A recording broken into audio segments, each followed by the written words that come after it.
तो हम बात करेंगे सिक्योरिटी मार्केट इन इंडिया की। हमने फाइनेंशियल मार्केट देख लिया है भाई, अब हम सिक्योरिटी मार्केट्स की बात करेंगे, जहाँ पे हम स्पेशल टाइप पे बॉन्ड्स की बात करेंगे, कुछ इंपॉर्टेंट चीज़ें की बात करेंगे बॉन्ड्स के रिलेटेड, ठीक है। सो स्टार्ट करते हैं भाई क्वेश्चन नंबर 1 से। Bilateral netting sometimes seen in the news. तो ये बायलैटरल नेटिंग कुछ कॉन्सेप्ट है यार जो कि न्यूज़ में देखने को मिलता है, वो है क्या? बायलैटरल नेटिंग क्या है? एक एग्रीमेंट है यार, किसके किसके बीच में? Among counter parties to offset claims against each other to determine a single net payment obligation, ठीक है।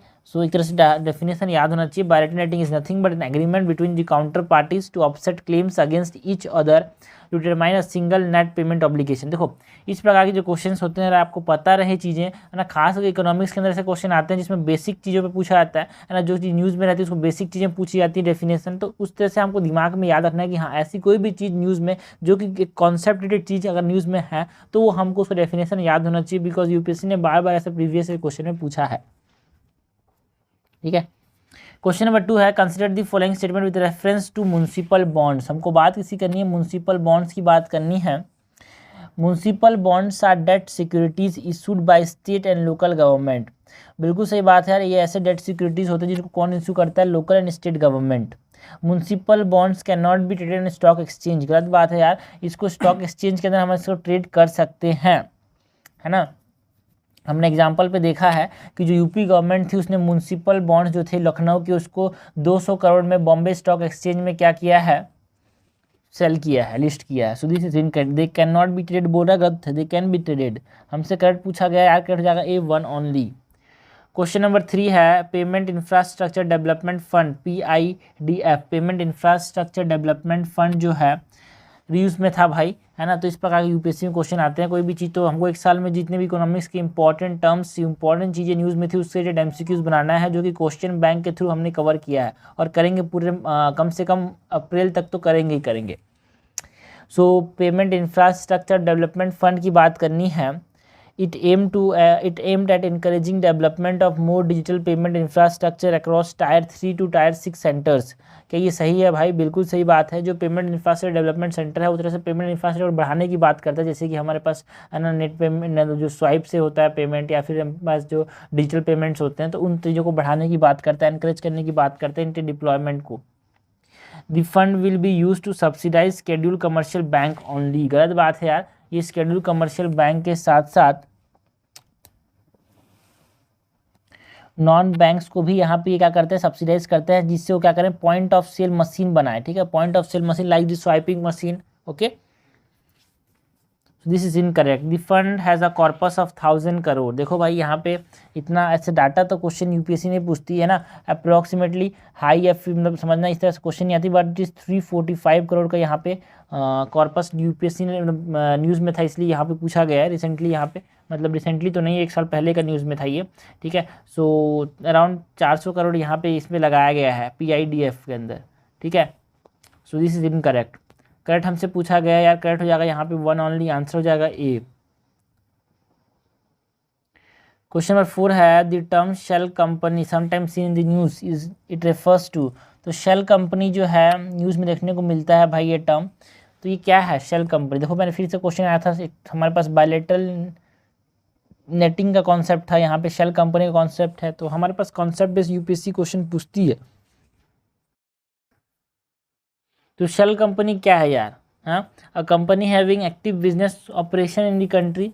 क्या जिसके पास एक्टिव बिजनेस ऑपरेशन है उसको हमारे पास बोलते हैं यार शेल कंपनी? नो, जिसके पास बिजनेस ऑपरेशन नहीं है उसको बोलते हैं a company without active business operation and use to distinguish or disguise business of ownership from law enforcement or the public, ठीक है। Company in which people contribute to the regular interval, है ना, people contribute on regular interval and earn on allocation basis ना। हमारे पास जो shell company है, कैसी company होती है जिनमें कोई भी एक्टिव बिजनेस ऑपरेशन नहीं कराता, है ना, और उसका इस्तेमाल किस लिए होता है? टू डिस्गाइज बिजनेस ओनरशिप, ठीक है, बिजनेस ओनरशिप को एक तरह से डिसबर्स करने के लिए, जिससे वो लॉ एनफोर्समेंट एजेंसी से बच सके। इसको क्या बोलते हैं? Shell company. शेल मतलब समझना कवच के लिए बनाया गया कंपनी को। नाम से ही मैसी कॉन्सेप्ट आप तुक्का लगा के समझ सकते हो यार, नाम से ही सब चीज़ काम जुड़ा रहता है। क्वेश्चन नंबर 5 है which of the following is not a secondary market instrument. आपको समझ आना चाहिए भाई, नॉट अ सेकेंडरी, तो हमको पहले से पता होना चाहिए कि जो फाइनेंशियल मार्केट है जो कि हमने पिछले वीडियो में कवर किया। उसमें दो तरह के होते हैं, एक होता है मनी मार्केट, एक होता है कैपिटल मार्केट। मनी मार्केट में हमारे पास जो इंस्ट्रूमेंट होते हैं उसमें हमारा सर्टिफिकेट ऑफ डिपॉजिट होता है, ट्रेजरी बिल्स होता है, कमर्शियल पेपर्स होते हैं, कॉल मनी होता है। जो कैपिटल मार्केट होता है उसके अंदर हमारे पास दो चीज़ें होती है, प्राइमरी मार्केट जहाँ पे शेयर इशू होते हैं, सेकेंडरी मार्केट जहाँ पे शेयर ट्रेड होते हैं। प्राइमरी मार्केट के अंदर हमारे पास क्या होता है, इनिशियल पब्लिक ऑफरिंग होता है, ठीक है। सेकेंडरी मार्केट में सिक्योरिटीज़ का ट्रेडिंग होता है, यहाँ पे चीज़ें इशू होती है, यहाँ पे ट्रेड की जाती है, ठीक है। और मनी मार्केट ऐसे मार्केट है जहाँ पे जो इंस्ट्रूमेंट होते हैं they less than 1 year, and capital market में जो इंस्ट्रूमेंट्स होते हैं they are more than 1 year, ठीक है। तो जो स्टॉक्स मार्केट जिसको हम बोलते हैं ना, स्टॉक मार्केट कुछ नहीं है भाई, it is secondary capital market. तो हमारे पास not a secondary capital market. Debentures आते हैं सेकेंडरी मार्केट के अंदर, बिल्कुल सही बात है। प्रीफरेंशियल शेयर्स, जो प्रीफरेंशियल शेयर्स आते हैं क्या वो हमारे पास सेकेंडरी मार्केट के अंदर आते हैं, बिल्कुल सही बात है ना। क्वालिफाइड इंस्टीट्यूशनल प्लेसमेंट्स जो है क्या ये हमारे पास सेकेंडरी मार्केट के अंदर आते हैं, नो। इक्विटी भी सेकेंडरी मार्केट का पार्ट है ना। Preferential share fixed income instrument है, इक्विटी जो है वो वेरिएबल इनकम इंस्ट्रूमेंट है, इक्विटी एंड डेरिवेटिव। जो क्वालिफाइड इंस्टीट्यूशनल प्लेसमेंट है ना वो हमारे पास क्या है यार, qualified institutional placements are the part of the primary market. तो गलत यार, ये मनी मार्केट का तो पार्ट नहीं है, सेकेंडरी मतलब ये कैपिटल मार्केट का ही पार्ट है, but it is the part of the primary market, ठीक है, not secondary market. Question number 6 क्या है यार, consider the following statement, gold exchange traded fund are better for tax saving as compare to physical gold. बिल्कुल सही बात है यार, जो गोल्ड एक्सचेंज ट्रेड फंड है उनमें हमारे पास जो पैसा है दोनों के कंपैरिजन में ये सेम बढ़ता है, ठीक है। बट ये म्यूचुअल फंड्स लाइक होते हैं, ठीक है, और ये बेटर है यार इससे, है ना, फिजिकल गोल्ड से। बेनिफिट क्या है, इजील आसानी से ट्रेड कर सकते हैं, है ना, एंट्री या फिर एग्जिट का कोई लोड नहीं है, मार्केट रिस्क कम है, टैक्स बेनिफिट मिलता है बिकॉज, है ना, आप फिजिकल गोल्ड रखे हो तो उसमें वैट होता है, वैट लगता है, ठीक है। बट टैक्स जो गोल्ड एक्सचेंज ट्रेड फंड है उसमें नहीं लगता VAT, so this is correct. Increase in investment in gold ETF will increase the current account deficit. हमको पता है बैलेंस ऑफ पेमेंट में हमारे पास दो चीज़ें होती है, कैपिटल अकाउंट जहाँ पे लोन्स वाली चीज़ें आती है, एक करंट अकाउंट होता है, तो उसमें हमारे पास जो करंट अकाउंट डेफिसिट है वो बढ़ जाएगा क्या, हाँ, नो भाई, करंट अकाउंट डेफिसिट कम हो जाएगा बिकॉज हमारे पास जो गोल्ड के इम्पोर्ट है वो रिड्यूस हो जाएंगे, इसीलिए हमारे पास जो करंट अकाउंट डेफिसिट है वो कम हो जाएगा, so not increase, so this is incorrect. Correct हमसे पूछा कर जाएगा A1 ओनली, ठीक है। क्वेश्चन नंबर 7 है, consider the following statement regarding preference share, ठीक है, प्रीफरेंस शेयर की बात करनी है अपने को। Preference share is an exclusive share option which enables preference share holder to get a fix rate of dividend regardless of the volume of profit. बिल्कुल सही बात है यार, जो प्रीफरेंस शेयर है वो एक फिक्स्ड रेट ऑफ डिविडेंड देता है, प्रॉफिट कितना भी हो पैसा इतना ही मिलेगा प्रीफरेंस शेयर में, ठीक है। Preference share holder enjoy the same kind of voting rights like equity share holder. देखो भाई, प्रीफरेंस शेयर में हमारे पास वोटिंग राइट्स नहीं होते यार, है ना, जो कि शेयर होल्डर्स में होते हैं, इक्विटी शेयर होल्डर जो रखते हैं उनके पास वोटिंग राइट्स होते हैं, बट जो प्रीफरेंस शेयर होल्डर उनमें वोटिंग राइट्स नहीं होते। आप एक कॉन्सेप्ट समझना भाई, जो ज़्यादा रिस्क लेगा उसके बाद आप वोटिंग राइट्स मिलेंगे एक प्रकार से, जो कि हमारे पास इक्विटी शेयर वाला ज़्यादा रिस्क ले रहा है तो उसके तो वोटिंग राइट्स मिलेंगे as compare to preference share. तो छोटी मोटी चीज़ें हैं, आप कोर कॉन्सेप्ट को समझ जाओ कि इकोनॉमी काम कैसे करती है, बेसिक चीज़ों को समझ जाओ तो आसान होता है यार चीज़ों को समझना। They also have the right to claim repayment of capital if the company dissolve. बिल्कुल सही बात है, प्रेफरेंस शेयर होल्डर्स के पास राइट टू रीपेमेंट का जो क्लेम है ना, रीपेमेंट का, वो होता है अगर कंपनी डिजॉल्व हो गई तो। करेक्ट हमसे पूछा है, करेक्ट जाएगा 1 और 3, आंसर हो जाएगा C। क्वेश्चन नंबर 8 है, consider the following regarding bonds and debentures, ठीक है। बॉन्ड्स एंड डिबेंचर्स दोनों क्या है, डेट इंस्ट्रूमेंट है क्या। Bonds are debt financial instrument issued by large corporation, financial institution and government agencies that do not backed by any collateral और physical assets. गलत है यार, बॉन्ड्स जो हैं they are backed by collateral physical, है ना, एसेट्स। बिकॉज आपने किसी को बॉन्ड दिया, मतलब सपोज करो मैंने किसी को बॉन्ड दिया तो किसी चीज़ के ऊपर होता है यार, कुछ नहीं होता बॉन्ड, सपोज कर जमीन कागजात है, एक तरह से ये बॉन्ड्स ही हैं। Debentures are debt financial instrument issued by private companies with the backing of collateral physical assets. देखो भाई, डिबेंचर्स में कोई भी कोलेट्रल या फिर फिजिकल एसेट से नो बैकिंग, ठीक है, यहाँ पे कोई बैकिंग नहीं होती। बॉन्ड्स और डिबेंचर्स में सेम ही है दोनों, बट इसमें हमारे पास बैकिंग होती है बॉन्ड्स के अंदर, है ना। ये सपोज करो किसी को मैंने बॉन्ड दिया तो उसे कुछ कागजात, जमीन के लैंड डॉक्यूमेंट्स लिए तब जाके हमको बॉन्ड दिया, ठीक है। बट हमारे पास वन वे है, ये डिबेंचर्स जो होते हैं ना वो वन वे होते हैं, कोई भी कोलेटरल इन्वॉल्व नहीं होता डिबेंचर्स में, ठीक है। तो डिबेंचर्स में डेड है, debt means no collateral is involve. Bonds are long term instrument and their tenure are generally higher than debentures. बिल्कुल सही बात है, कोलेटरल इन्वॉल्व है इसलिए तो लॉन्ग टर्म है यार, ठीक है। आप समझना, आप किसी से बहुत समय ज़्यादा के लिए पैसा लोगे तो खुद बोलेगा यार मेरे कुछ तो सामान अपना, मेरे कीमती सामान मेरे पास है जिससे वो तेरे को भरोसा रख पाऊँ तेरे ऊपर, ठीक है। और डिबेंचर्स आप बोलेगा आज पैसा लिया हूँ कल दे दूंगा, तो बोलेगा यार इसके लिए तू मेरे पास कोई चीज़ गिरवी रख, बोलेगा ऐसा नहीं होगा ना। सो एग्जांपल दे रहा हूँ, ठीक है। तो that's why debentures are not long term, उसीलिए debentures do not required any collateral or physical asset backing, okay, है ना। That's why bonds are generally of higher tenure than debentures. Correct हमसे पूछा गया, कट जाएगा B two only.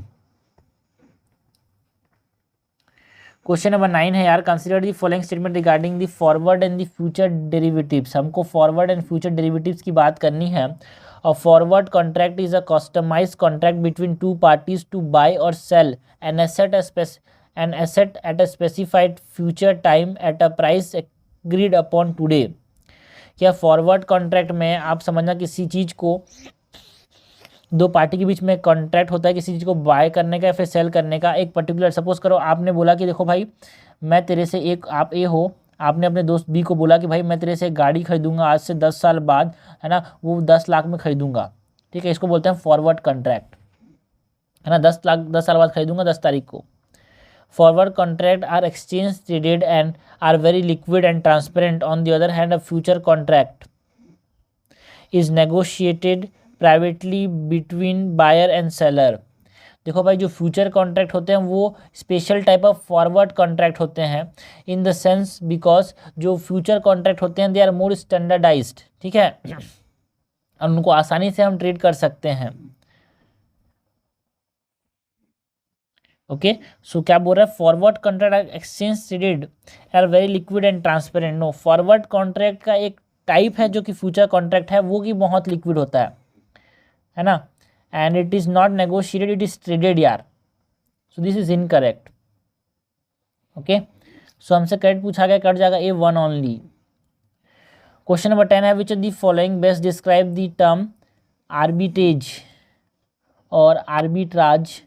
Indian economy के अंदर arbitrage का मतलब क्या होता है यार, इंडियन इकोनॉमी के अंदर आर्बिट्राज मतलब the simultaneous purchase and sale of the same asset in different market in order to profit from tiny difference in the asset listed price. मतलब समझना सेम चीज़ है, इसको एक जगह से खरीदा और दूसरी दुकान में बेच दिया, और जो इसमें सपोज करो खरीदा कितने का, इसको खरीदा 10 रुपये का और यहाँ बेच दिया 11 रुपये का, सेम एसेट को, ठीक है। इसी को बोलते हैं आर्बिट्राज, और इसमें जो डिफरेंस आया वही इसका प्रॉफिट है। क्वेश्चन नंबर 11 क्या यार, क्वेश्चन नंबर 11 है, consider the following statement regarding zero coupon principal instruments. जो zero coupon zero principal instruments हैं उसके बारे में हमको बताना है ना। Zero coupon principal instruments can be issued by a non for profit organization which will be registered with the stock exchange, social stock exchange segment of recognized stock exchange. क्या ये स्टेटमेंट सही है यार? बिल्कुल सही बात है, बिकॉज जो zero coupon zero principal instrument है उसको non for profit organization issue करते हैं।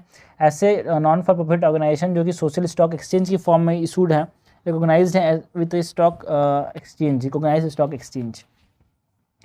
Zero coupon bonds are regular, okay, zero coupon bonds pay regular interest and recommended at market value. आपको बच्चों को पता होना चाहिए कि स्टेटमेंट यार, जीरो कूपन बॉन्ड्स जो होते हैं ना वो इंटरेस्ट रेट नहीं बियर करते, they are issued at a discounted price. ये बहुत इंपॉर्टेंट लाइन है, इशूड एट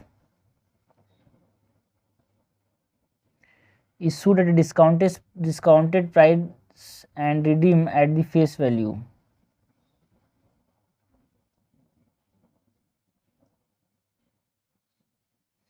सपोज करो 100 रुपये का हमारे पास एक जीरो कूपन बॉन्ड है, इसको इशू किया जाता है कितने रुपए पे, इशू होता है 90 रुपये पे, ठीक है। अब इसको वापस से किसी को बेचेगा तो 100 रुपये में ले लेगा, तो जो डिफरेंस होता है एक तरह से वही, एक तरह से यहाँ पे इसका कमाई है यार।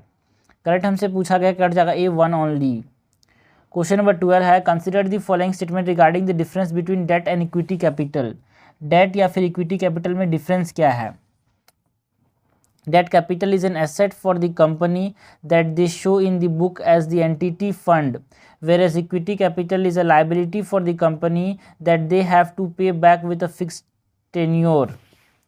कि ये स्टेटमेंट सही है यार? देखो ये जस्ट ऊपर है, बिकॉज जो डेट कैपिटल होता है वो लाइबिलिटी होते हैं, है ना।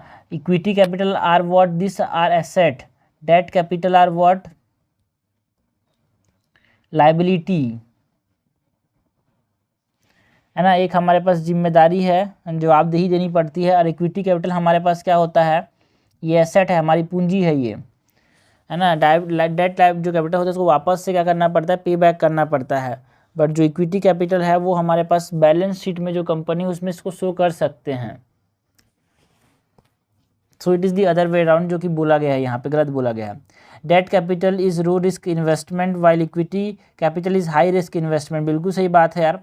आप जो है कंपनी की जो टायर 1 कैपिटल पे आप इन्वेस्ट कर रहे हो तो हाई रिस्क है ना, है ना। डेट कैपिटल में लेस रिस्क होता है।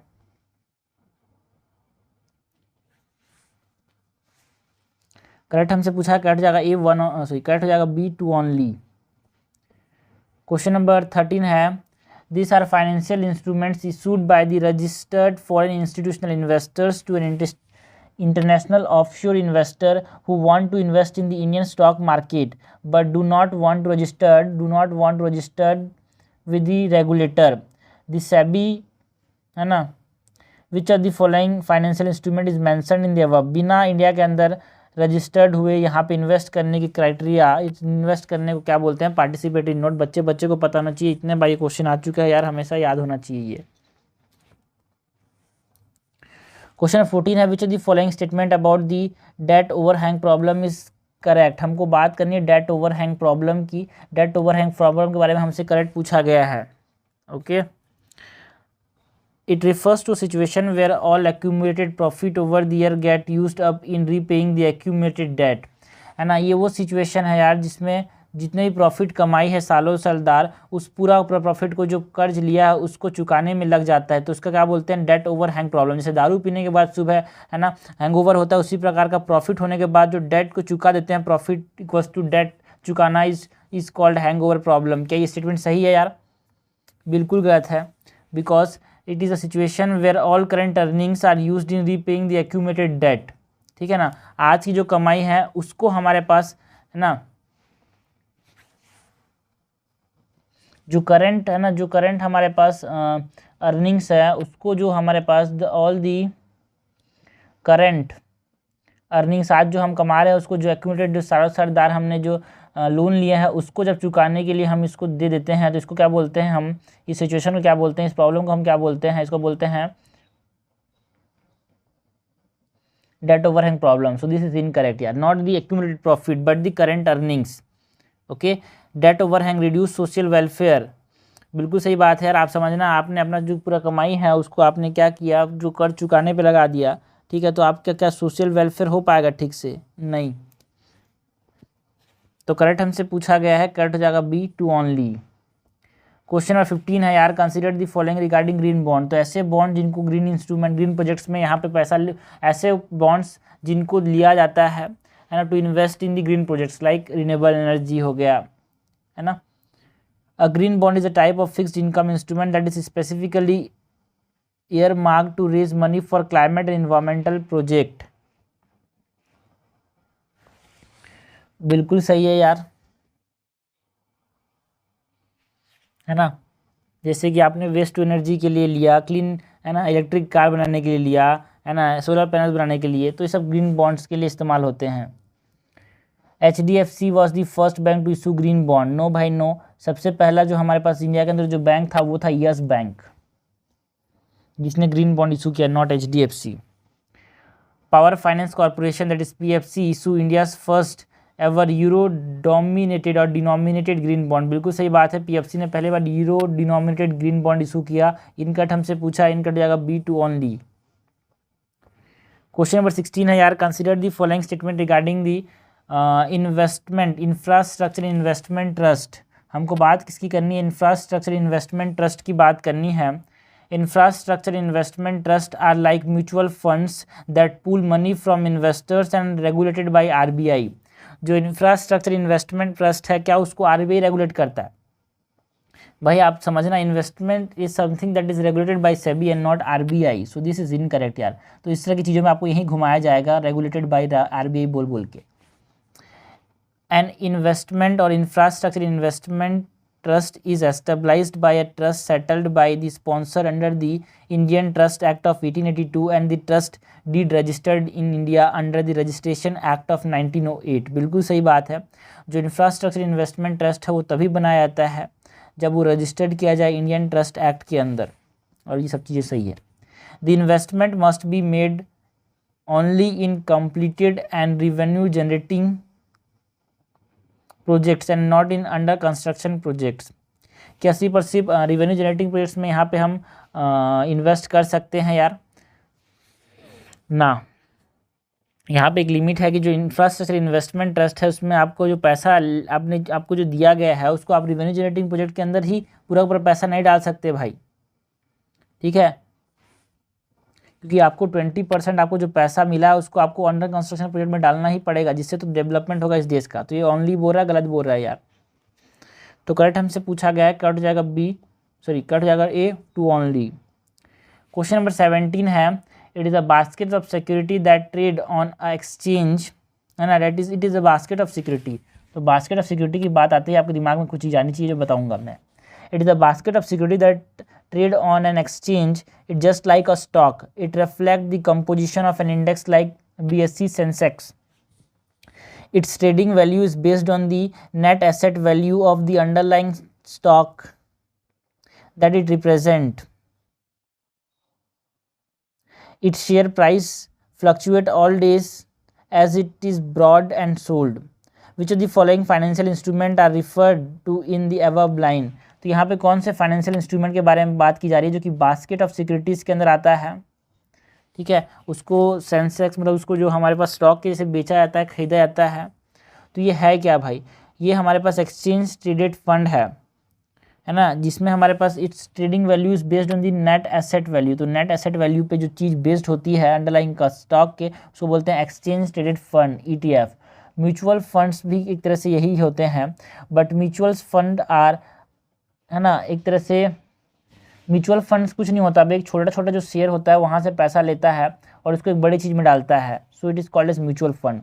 एक्सचेंज रेट फंड जो होते हैं वो नेट एसेट वैल्यू पे बेस्ड होते हैं, ये बहुत इंपॉर्टेंट है, ठीक है? स्टॉक ऐसे ही बेचा खरीदा जाता है। अल्टरनेटिव इन्वेस्टमेंट फंड जो होते हैं, है ना, ये जो फंड होते हैं वो तरह से म्यूचुअल फंड ही अल्टरनेटिव इन्वेस्टमेंट फंड या फिर अल्टरनेटिव म्यूचुअल फंड, ठीक है? बट यहाँ पे एक चीज़ ये रखना कि they hold non traditional investment, ठीक है? इनके अंदर हमारे पास they hold non traditional investment,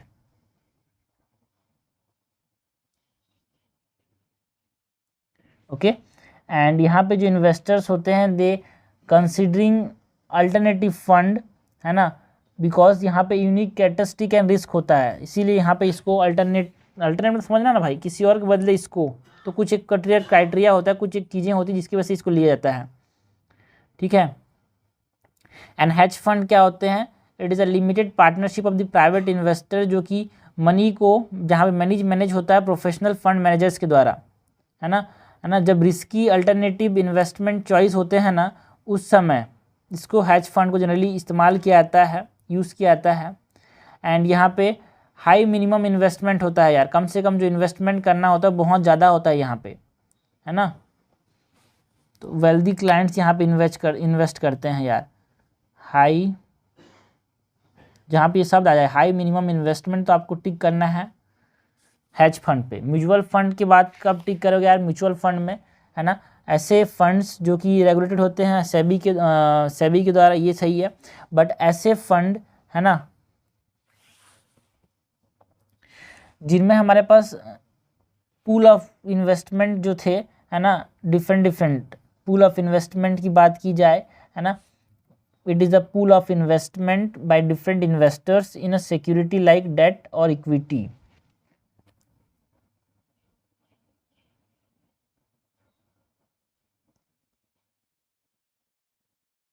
ऐसे different investor, it is a pool of investment by different investors in stock और in debt and equity. Debt and equity के बारे में मैंने बात की थी। डेट और इक्विटी, इक्विटी मतलब एक तरह से आपने, डेट मतलब उधार लिया है, इक्विटी मतलब आपने एक तरह से उसमें शेयर लिया है, हिस्सेदारी।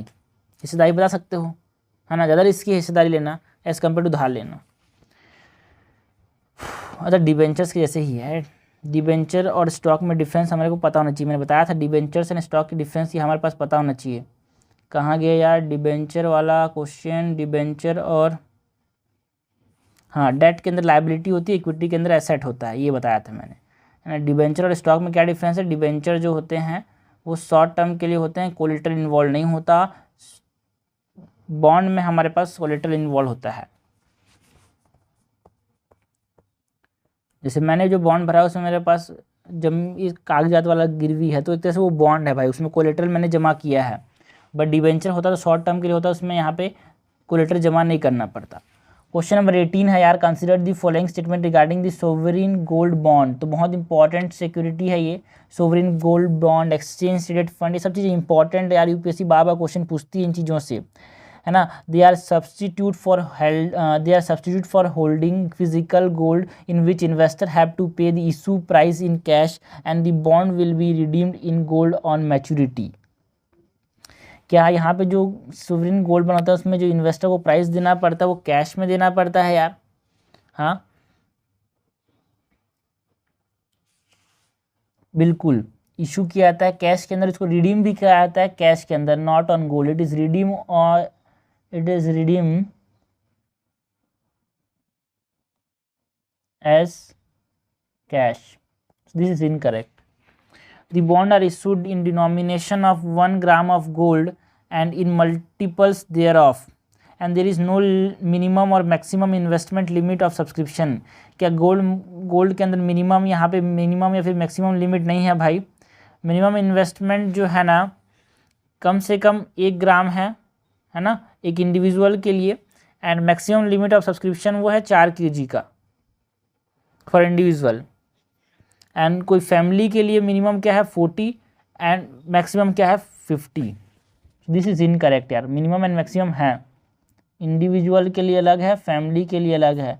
Minimum maximum it is 1 gram 4 kg and it is 4 kg minimum and 20 kg maximum. These securities are eligible to be used as collateral for loans from the banks. बिल्कुल सही बात है, जो सोवरिन गोल्ड बॉन्ड्स हैं उसका आप इस्तेमाल कर सकते हो as collateral from banks, NBFC से। बिल्कुल सही बात है, आपको ये पता होना चाहिए कि एनबीएफसी कोई पैसा आप उसको जाके वहाँ पे जमा नहीं कर सकते, एनबीएफसी से उधारी देने के लिए बनाया गया है बैंक। बैंकों से पैसा लेता है आपको उधारी देता है, तो उसमें जो रेट है वही डिफरेंस है। आपसे उधारी देगा तो आपको इंटरेस्ट देना पड़ेगा, तो उस जो इंटरेस्ट हो ज़्यादा रहता है कंपेयर टू वो जो लोन लेके जो इंटरेस्ट देता है उससे, तो difference is what is get, वही उसका कमाई है यार। इनकट हमसे पूछा गया, इनकट जाएगा 1 and 2, आंसर हो जाएगा 18 का सी। क्वेश्चन नंबर 19 है, this bond is defined as a third party agreement. तो थर्ड पार्टी एग्रीमेंट है ये, that legally binds together a principal who need the bond, an obligee who requires the bond, and a company that shall the bond. This bond protect the beneficiary against act or events that impair the underlying obligation of the principal. Which of the following types of bond is mentioned in the above line? इनमें कौन से type of bond की बात की जा रही है जो कि प्रोटेक्ट करते हैं बेनिफिशियरी को, है ना। तो ये हमारे पास किसकी बात की जा रही है भाई, यहाँ पे श्योरिटी बॉन्ड की बात की जा रही है, ठीक है। श्योरिटी बॉन्ड एक थर्ड पार्टी एग्रीमेंट होता है, and it legally bind together a principal who need the bond, and उसमें एक ऑब्लिगी होता है who requires the bond, and company that sells the bond. And जो बॉन्ड होता है it protects the beneficiary against act और event that impair the underlying obligation of the principal, ठीक है। श्योरिटी बॉन्ड जो है एक थर्ड पार्टी बॉन्ड है, लीगली बाइंड है, इसका डेफिनेशन ही यही है यार, है ना। क्योंकि यहाँ पे क्या है, principal who need the bond, एक प्रिंसिपल होता है, एक ऑब्लिगी होता है, एंड श्योरिटी कंपनी होता है। एक प्रिंसिपल होता है, एक ऑब्लिगी होता है, एक सिक्योरिटी कंपनी होता है। उसे क्या नाम दिया? Security bond. ठीक है, जो 81 बॉन्ड है, एडिशनल टायर 1 बॉन्ड, वो अनसिक्योर्ड परपेचुअल बॉन्ड्स हैं जो कि इशू किए जाते हैं, है ना, कोर कैपिटल के बेस्ड पे, है ना, कोर कैपिटल पे बेस्ड पे। एंड जो सोशल इम्पैक्ट बॉन्ड है यार, वो पब्लिक सेक्टर पे कॉन्ट्रैक्ट होते हैं, कुछ सोशल ना investment, public better social outcome के देखते हुए इसको गवर्नमेंट का अथॉरिटी जो है इशू करती है। एंड मसाला बॉन्ड तो सबको पता होना चाहिए, मसाला बॉन्ड जो है it is issued outside India, कि वो इन्वेस्ट कर पाएँ इंडियन करेंसी में, मतलब इंडिया के अंदर इशू कर पाएँ, इंडिया के अंदर इन्वेस्ट कर पाएँ। और क्यों कि रूपी डिनोमिनेटेड बॉन्ड क्यों है भाई? बिकॉज वो नहीं चाहते कि हमारे पास फ्लक्चुएशन हो, फ्लक्चुएशन का कॉस्ट हमको पे करना पड़े एक्सचेंज रेट पे। क्वेश्चन नंबर 20 है, which of the following best describe the term hedging with reference to Indian economy. Hedging क्या होता है ये हमसे पूछा गया है इंडियन इकोनॉमी के अंदर। तो आपको पता होना चाहिए भाई, hedging is nothing but it is a risk management strategy employed to offset losses in investment by taking an opposite position in related asset, है ना। हैजिंग मतलब समझना, आपने क्या किया किसी, है ना, तो हैजिंग कुछ नहीं है भाई, हैजिंग एक ऐसा स्ट्रेटेजी मैनेजमेंट है, रिस्क मैनेजमेंट है, जिसमें हमारे पास कोई आदमी लॉस करता है ना, तो वो अपोजिट पोजीशन ले लेता है एसेट के अंदर, तो उसको थोड़े से रिस्क कम होता है। ठीक है, सो ये हो गया हमारे पास हैजिंग के बारे में। क्वेश्चन 21 है, कंसिडर द फॉलोइंग स्टेटमेंट। थोड़ा सा सर्च कर लेना यार क्या होता है, आज ज़्यादा सब अच्छे समझोगे। ठीक है, यहाँ पे इतना समझा नहीं सकते बट अलग से हेजिंग कॉन्सेप्ट है इसलिए। ठीक है, क्वेश्चन 21 है, कंसिडर द फॉलोइंग स्टेटमेंट। अब बात करें हेजिंग के अंदर, थोड़ा सा बात कर लेते हैं कि देखो हेजिंग क्या है। It requires one to pay money for the protection it provides known as premium. ठीक है, एंड जैसे कि अदर रिस्क होता है ना, हेजिंग से क्या होता है, लोअर रिटर्न्स तो होते हैं but it can also offer significant protection against the risk of down side. मतलब आपको प्रॉफिट तो कम होगा हेजिंग से, लेकिन आपको नुकसान भी कम होगा ना यार, आप उस चीज़ को देखो। क्वेश्चन 21 है, consider the following regarding treasury bills. तो हमने बहुत बार देख लिया treasury bills are money market instruments. Okay, treasury bills which are money market instruments are long term debt instrument. क्या ये लॉन्ग टर्म डेट इंस्ट्रूमेंट? मैंने बताया यार, मनी मार्केट जो होता है लेस देन 1 ईयर्स के लिए जनरली होता है ना, लेस देन 1 ईयर में हमारे पास 91 डेज़ के लिए, 182 डेज़ के लिए, 364 डेज़ के लिए ऐसे इशू किए जाते हैं ये। ठीक है, तो ये लेस देन 1 ईयर के होता है, not for long term instrument. Long term के लिए हमारे पास कैपिटल मार्केट इंस्ट्रूमेंट होते हैं।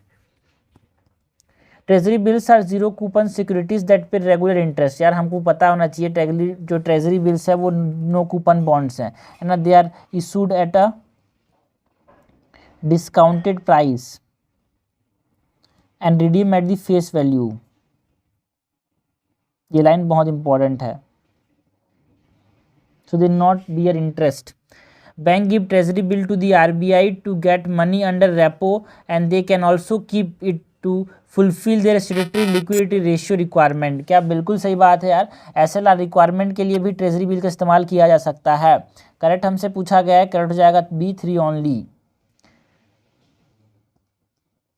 क्वेश्चन नंबर 22 है, what do you mean by blue chip stock. ये ब्लू चिप स्टॉक का कॉन्सेप्ट क्या होता है यार? ऐसे जो चीज़ें न्यूज़ में रहती है ना इकोनॉमिक की चीज़, वो आपको दिमाग में हर बेसिक चीज़ों को रखना है, जो कि हम कवर करेंगे यार मंथली क्वेश्चन बैंक से, है ना, कवर हो जाएगी चीज़ें।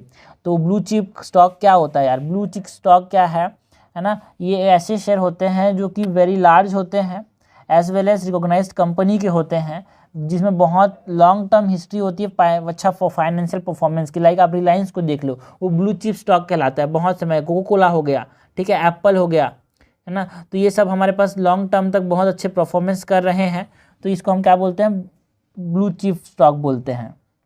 रिलायबिलिटी क्वालिटी के एक तरह से ये क्या होते हैं? रिलायबिलिटी, प्रॉफिटेबिलिटी, है ना, रेपुटेशन होता है इनके पास, तो ये सब क्या कहते हैं? Blue chip stock. क्वेश्चन 23 है, consider the following statement regarding the difference between the primary and the secondary market. बहुत डिफरेंस देख लिया यार हमने प्राइमरी एंड सेकेंडरी मार्केट के अंदर। This are what financial markets. Okay, primary market is that segment of the capital market, है ना। हमको पता होना चाहिए जो हमारे पास फाइनेंशियल मार्केट है उधर तक होता है, एक मनी मार्केट होता है, एक हमारे पास कैपिटल मार्केट होता है, एंड कैपिटल मार्केट के अंदर हमारे पास प्राइमरी मार्केट होता है, सेकेंडरी मार्केट। प्राइमरी मार्केट में शेयर इशू होते हैं, सेकेंडरी मार्केट में शेयर ट्रेड होते हैं। तो primary market is that segment of the capital market which deals with the new securities which are known as new issue market. कि ये सही है भाई, बिल्कुल यहाँ पे सिक्योरिटी इशू होते हैं, इसीलिए तो यहाँ पे इनिशियल पब्लिक ऑफरिंग्स होते हैं, इसीलिए तो क्या बोलते हैं, न्यू इशू मार्केट बोलते हैं। सपोज कोई कंपनी नई नई बनी है, उसको अपना शेयर डालना है तो कहाँ जाएगा, प्राइमरी मार्केट में जाएगा, डायरेक्टली सेकेंडरी मार्केट में ट्रेड नहीं कर सकता। Secondary market is also called as stock market, जहाँ पे चीज़ें ट्रेड होती है। The secondary market or otherwise called as the stock market is a place where the securities are traded between investors after their issue to the public in the primary market। बिल्कुल सही बात है यार, यहाँ पे issue हो गया लेकिन अब उसको ट्रेड कहाँ पे करेंगे, बेचेंगे खरीदेंगे पैसा कमाएंगे, है ना, कम दाम पे बेचेंगे ज़्यादा दाम पे खरीदेंगे, है ना, मतलब किसी ने कम दाम पे खरीदा है बाद में उसको बेच देगा ज़्यादा दाम पे तो उसी को बोल देंगे प्रॉफिट, तो वो सेकेंडरी मार्केट के अंदर होता है। In secondary market the company is directly involve in transaction where in the primary market it is no involvement in the company. ये गलत है भाई, बिकॉज ट्रांजेक्शन के अंदर कंपनी डायरेक्टली इन्वॉल्व कहाँ पे हुआ, प्राइमरी मार्केट में। सेकेंडरी मार्केट में तो ट्रांजेक्शन जो हो रहा है वो किसके बीच में हो रहा है, इन्वेस्टर्स के बीच में, कंपनी कोई इन्वॉल्वमेंट नहीं है सेकेंडरी मार्केट में। सो दिस इज इनकरेक्ट यार, हमसे इनकरेक्ट पूछा गया है, इनकरेक्ट हो जाएगा 3 ओनली। सो ये हमारे पास क्वेश्चन देख लिए भाई हमने सिक्योरिटी मार्केट से। फाइनेंशियल मार्केट सिक्योरिटी मार्केट की तरह से सेम ही है, बट हमारा अगर किया बिकॉज चीज़ें ज़्यादा क्लियर हो इसलिए।